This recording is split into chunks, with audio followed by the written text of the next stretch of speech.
The night was too quiet. Even the ceiling fan in Gidi's bedroom, which usually gave off a soothing hum, seemed to be whispering secrets this time. Jide sat upright on his bed, staring into the glow of his phone screen like it held the answers to everything troubling him. The person behind Zainab's arrest is close to your man. Very close. The truth is ugly. Be ready. That anonymous message had shaken something loose in his chest, a knot of fear, suspicion, and regret. His mind raced. It couldn't be someone random. It had to be someone who had something to gain. Someone who hated Zainab enough to destroy her. Someone who pretended to be close. He thought of his friends, business partners, old classmates, even his siblings. Then a cold shadow crept across his memory. Folasade. That day at the press conference, her performance had been flawless. The tears, the trembling lips, the carefully chosen words of support. But now, in hindsight, everything felt rehearsed. Gidi's eyes widened. He opened his Instagram, searched her page, scrolled, all their old photos, gone. The ones she'd never delete even after they stopped talking, gone. His heart pounded. Something was wrong. He dialed a number. Meanwhile, in a cozy but dim cafe on the island, Kimmy sat in the farthest booth, half hidden behind a potted plant. She looked over her shoulder nervously, then whispered into her phone. I'm tired, Gidi, she said. I can't keep covering for her. Gide's voice was sharp. Kimmy, what are you saying? She made me send that NYSC exemption form, Kimmy replied, guilt dripping from every word. I thought it was for a prank or a fashion skit. She said she needed it for content. I didn't know she'd actually submit it to the police. There was silence on the line. Do you have proof? Kemi hesitated, then said, check your WhatsApp. Gide's phone buzzed. 2 voice notes. In the first, Folasade's voice rang with venom. I want that girl disgraced so badly she won't be able to fix a bicycle. Make sure that exemption form looks real enough to destroy her. I'm done playing nice. In the second, if this works, he'll leave her. And if he doesn't, I'll leak the nude. I still have the one from Zamtech. Gide's breath caught in his throat. He remembered. Zainab once told him a story. During her first year in school, she had trusted a roommate with a sensitive photo. One day, it resurfaced. She cried for weeks, but never found out who leaked it. Now he knew. It was Folasade. All along. The next morning, Gide called her. Let's have lunch. She didn't hesitate. Finally, I thought you'd ghost me forever. They met at a secluded restaurant in Ikoyi, one she used to love. Folasade walked in like royalty, flowing silk gown, diamond studs, skin like caramel, lips like sin. She sat opposite him and smiled coyly. So, the mechanic girl dumped you? Gide leaned back, his expression unreadable. No, but she might dump me after today. Folasade raised a brow, clearly intrigued. What does that mean? Without another word, Gide pulled out his phone and pressed play. The voice notes echoed between them. Word for word. With each sentence, Folasade's poise cracked. First a flinch, then a twitch at the corner of her mouth. When the final line played, she sat frozen. A few seconds passed. Then she scoffed. You're spying on me now? No, Gide said quietly. Your friend is done covering for you. People are tired of protecting you. The mask is off. Her eyes darkened. The softness drained from her face. She's nothing, Jide. She's pretending to be innocent, but she's not even who she says she is. I know about the forged NYSC exemption, he interrupted calmly, and I know it came from you. She stood abruptly, grabbing her purse. So what? You think the world rewards? Grease? She spat the word like poison. You think your mechanic loves you for you? The moment the money runs out, she's gone. Gide stood too, calm, controlled. The pain in his eyes was cold fire. You don't even know the real story, Folasade hissed. Ask Zainab about her mother. Ask her what happened 18 years ago at Zamtech staff quarters. Gide narrowed his eyes. What are you talking about? She smiled again. Not the sweet smile from their past, but a knowing one. Like she'd just cursed him. You think this is a love story? It's not. It's history, repeating itself. And she walked out. That night, Gide found himself at the mechanic yard. Zainab was on the ground beside a dusty old Toyota, her fingers deep in a carburetor. Sweat beaded her forehead. Grease coated her wrists. He watched her for several minutes in silence, then said softly, Z, can I ask about your mum? Zainab stilled. Why? Someone said there's something I need to know. About her, and Zamtech, and something that happened 18 years ago. She slowly rose, wiping her hands on a cloth. Her face had gone pale. I don't talk about that. Please, Jide urged, his voice gentle. I need to understand what we're up against. Zainab sat beside him, her eyes distant. And then she told the story. Flashback, 18 years ago. Her mother, Halima Yusuf, was a cleaner at Zamtech University. She was everything a struggling single mother could be, hardworking, kind, graceful despite her poverty. She caught the attention of many, including, unfortunately, the vice-chancellor. One day, the whole campus was buzzing. A sex tape had surfaced, a blurry one, and the woman in it was claimed to be Halima. She was fired without a fair hearing. Parents pulled their children away from her. Zainab, barely 5, was bullied. Stones were thrown at her. Your mummy is a shawo! Halima cried every night. She swore on the Quran that she was innocent, that the video was fake, that someone powerful wanted to destroy her. She never got justice. She lost her job. They moved to Ilorin. She died 5 years later from complications of untreated high blood pressure. She never got the chance to clear her name, Zainab whispered, tears falling. And I swore I'd never be shamed the way she was. Jide's voice cracked. Did she know who was behind it? Zainab nodded slowly. She always suspected the VC's wife. She hated my mum, thought she was a distraction. Jide went cold. What was the name of the VC? Zainab looked at him with confusion. Professor Dapo Bakare. Jide's lips parted, but no words came out. Folasade Bakare, the daughter of the woman who started the destruction. The cycle wasn't just repeating itself, it had never stopped. Zainab sat quietly after telling her story. The night breeze moved gently around the mechanic yard, but the air between them felt heavy. Jide didn't speak for a long time. His mind was racing, so it was true. Zainab's pain didn't start with Folasade. It began years ago. Their mothers had history, and that same evil was now repeating itself. Z, he said slowly, I'm so sorry. Zainab shook her head. It's not your fault. I never wanted that part of my life to come back. She wiped her hands and stood. Now you know why I don't trust people easily. Why I fight everything. I've been fighting since I was a child. Jide stood too. He looked at her with new eyes. This wasn't just a girl from the streets. She was a survivor. Strong, brave. Thank you for telling me, he said. Zainab gave a small nod, then picked up her tools again. Let's finish this carburetor. No time for pity. The next morning, Jide called his lawyer. He wanted to sue whoever filed the fake NYSC exemption report. He also called a journalist friend, someone he trusted. I have a story, Jide said, but it's not about me. It's about truth, revenge, and power.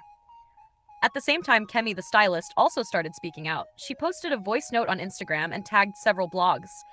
Folasade Bakare is not who you think she is. She used me. She framed someone. She lied. She destroyed lives just to win. The internet caught fire. People were shocked. Old videos of Zainab's arrest resurfaced. Bloggers began digging deeper. Soon, someone leaked the full police report, showing the NYSC form was fake. Zainab's name was cleared publicly. The same blogs that had mocked her now celebrated her. From Greece to Grace, mechanic girl rises against elites, Jide Bello's girlfriend falsely accused. See the real story. Zainab refused interviews at first. She just wanted peace. But when one powerful woman from the Women in Tech Foundation reached out and said, Zainab, we need you to speak. For every girl who has ever been silenced, she agreed.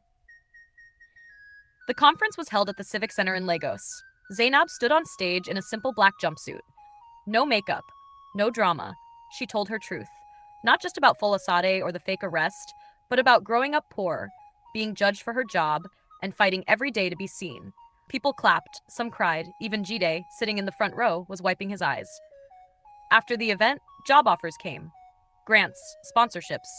Zainab was invited to Abuja to train girls in mechanics. She had become more than a girlfriend or a story. She was a symbol, a voice. Meanwhile, Folasade's world crumbled. Kemi's voice notes had gone viral. Her social media followers dropped, brands cut ties. Zamtech quietly removed her name from all upcoming events. One blog even claimed she had been the anonymous person who leaked the video of Zainab's late mother years ago, though she never confirmed it. She tried to fight back online, but nobody listened. The same internet that once worshipped her now mocked her. She deleted her Instagram, then her Twitter, then disappeared from public. A few weeks later, Jide and Zainab were sitting outside her small house, drinking Gary and groundnut. laughing like old friends. You still love this Gary, eh? Jide teased. Better than your pepperless spaghetti, she replied, laughing. He smiled, then turned serious. Z, do you still want to go to Canada? For that training? Zainab nodded slowly. Yes, but not to run away. To learn. Then I'll come back. I want to build a mechanic school here, for girls. Jide looked at her proudly. You'll do it, and I'll support you. Zainab looked at him. Thank you, Jide, for standing by me, even when things got ugly. He smiled. You've been standing your whole life, Zainab. I just came to hold the umbrella. They both laughed. But somewhere in the shadows, someone else was watching. Someone from Folasade's past. And they weren't done yet. 2 weeks had passed since the press conference, and Zainab's name had spread beyond Lagos. A Ghanaian female mechanic group reached out. An American foundation sent her an invitation to speak at a Women in Tech summit. It all felt unreal. One evening, as she packed for her upcoming Canada trip, her phone rang. It was an unknown number. Hello? She answered cautiously. Zainab, it's me. Mama Tawa. She froze. Mama Tawa was the woman who raised her for a few years after her mother died. They had lost contact when she was 16. Ma, is it really you? She whispered. My daughter, the old woman said, her voice shaky. I saw you on TV. I cried. I thought I'd never hear from you again. Your mother would be proud. Zainab dropped to the floor, holding the phone to her chest, crying silently. Some wounds never heal, but hearing those words made the pain soften a little. After the call, she sat outside her room looking up at the stars. Jide arrived minutes later, holding suya and 2 bottles of malt. You okay? He asked. She nodded. Yes, just full. He handed her the suya and sat beside her. I saw your name trending again. I didn't do anything this time, she laughed. Exactly why people love you. Zainab leaned on his shoulder. I don't know if I'll ever be normal again. Don't be, Jide said. Be extraordinary. That's who you are. Elsewhere in the city, in a high-rise flat that used to be filled with brand packages and camera lights, Folasade stared at her dark phone screen. She had tried to stage a comeback, a fake apology video with soft piano music in the background, but people saw through it. They called her a liar, a manipulator. Even her sponsors stopped replying. Then she received a brown envelope under her door. No name, no sender. Inside was a photo, the mechanic workshop at night, and a note. You thought it was over, but I'm still watching. Folasade gripped the photo, her hands trembling. She wasn't the only one with secrets. Back at the workshop, Zainab was putting finishing touches on her farewell party. Nothing big, just friends, gari, and music from a Bluetooth speaker. Her old friend from Yabatek, Chucks, had come with a surprise, a custom-made blue overall with her name printed boldly on the back. Zainab, she builds. Jide arrived late, smiling nervously. In his hand was a small black box. Everyone watched as he stood before her, bent on one knee, and said, You've rebuilt cars, your life, your name. Now, help me rebuild mine. Will you marry me? The workshop went silent. Zainab stood frozen for a second, then burst into laughter. Jide, in the middle of Gary and gear oil? He grinned. Exactly. This is our life. She knelt with him, took the ring, and whispered, Yes. Everyone cheered. But even as joy filled the air, the camera zoomed out. Across the street, a figure stood, hidden in shadows, holding a phone. A call came in. She's leaving for Canada next week, the voice said. Good, the person on the other end replied coldly. Let her enjoy her last moment of peace. The next few days moved fast. Zainab stood at the airport, her passport in hand, excitement bubbling in her chest. Jide held her luggage, still in awe of everything she had become. You sure you packed your wrench? He teased. Zainab laughed. Going to speak, not to fix engines. But I miss the smell of oil already. As she passed through the boarding gate, she turned one last time, waved at him and said, When I come back, we'll start the wedding plans. Jide nodded. I'll be here. As the plane took off, Zainab felt a strange chill, maybe nerves, maybe something else. Across the city, Folasade sat in a private room with her lawyer. She had filed a defamation case against Zainab, desperate to reclaim her image. You don't stand a chance, the lawyer had told her weeks ago. The evidence against you is solid. But she had another plan. A call came through. Is she out of the country? Yes, the voice replied. She's in Canada now. Good, she said. Now we bring down everything she left behind. Back at the workshop, Daniel noticed strange activity on their servers. files were disappearing. Their CCTV footage had been tampered with. Something was wrong. He called Jide immediately. Someone is trying to wipe our data, Daniel said. And it's not just hacking. This is physical. Someone was here. Jide rushed over. The office had been broken into. Computers smashed, hard drives stolen, the backup generator set on fire. Call Zainab, Jide said. I already tried, Daniel replied. Her number isn't going through. Jide's chest tightened. Something was definitely wrong. In Canada, Zainab had just finished giving her powerful speech to a standing ovation. As she stepped down from the stage, her phone vibrated. Dozens of messages. Your workshop is on fire. They broke in. Are you okay? We stand with you. She clicked on a video. It was footage of her office burning. Tears stung her eyes. Why? Why now? Her phone rang. Unknown number. Zainab Yusuf? A deep voice said. We warned you not to touch powerful names. You've been flying too high. She froze. Who are you? The call ended. Back in Lagos, the media had picked up the story. Zainab's workshop destroyed in mysterious attack. But instead of silence, the people spoke. Online and offline, women mechanics, students, teachers, even market women gathered. They cleaned what was left of the workshop. People donated money, tools, and words of encouragement. Jide went live on Instagram. They tried to silence her again, but this time, she's not alone. She has all of us. Zainab returned to Nigeria days later, standing quietly in front of her burnt office. Charred walls, broken windows. Yet something was growing there. Hope. Jide walked up beside her and held her hand. We'll rebuild again. She nodded slowly. Let them come. They don't know. I was born in fire. The workshop stood half burnt, but around it something powerful was happening. People came from all corners, volunteers, donors, apprentices, all ready to rebuild not just a building, but a legacy. But Zainab had unfinished business. She needed to clear her mother's name. She needed to bury the shame that had haunted her family for over 2 decades. Zainab sat quietly in her room, surrounded by files, flash drives, and newspaper clippings. Daniel had recovered what was left of their digital backups. One of the recovered files was an old email thread. It was between Professor Dapo Bakare, the now disgraced elite figure, and a mysterious private detective. Attached to the email was a confession video. Zainab clicked play. My name is Samuel Ademi. I was hired years ago by Professor Dapo Bakare to spy on a woman named Halima Yusuf. He said she was blackmailing him. But that was a lie. She had found out that he defrauded her husband, Abdullahi Yusuf, in a land deal. The man died in an accident shortly after confronting him. I believe it wasn't an accident. When Halima started looking deeper, they made a fake sex tape and framed her. Zainab's hands trembled. The words matched everything her mother tried to whisper to her before her death. They lied. I didn't. Now she had proof. Zainab reached out to a well-known investigative journalist, Chisom Ebere, and handed her the entire case file. Chisom published the explosive story with video evidence.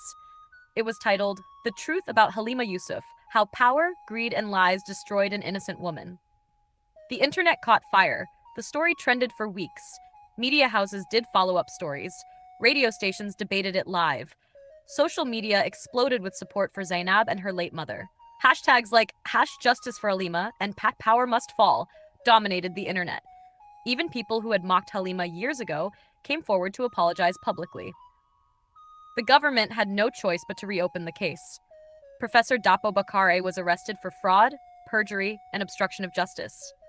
Under investigation, it was also revealed that he orchestrated the car accident that killed Abdullahi Yusuf, Zainab's father, all to cover up his massive land scam. It was a national scandal.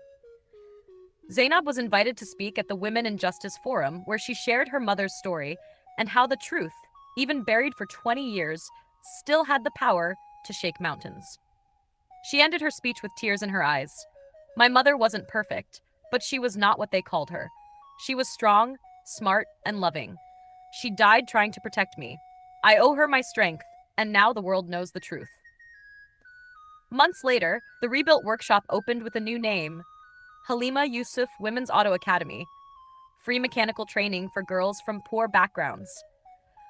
Zainab stood with Jide and Daniel by her side as the ribbon was cut. She was now not only a mechanic, but a national figure, a symbol of justice, and a voice for the voiceless. After Professor Dapo Bakare was arrested, the nation buzzed with shock and outrage. Headlines screamed his downfall. Social media didn't rest. But the story didn't end there.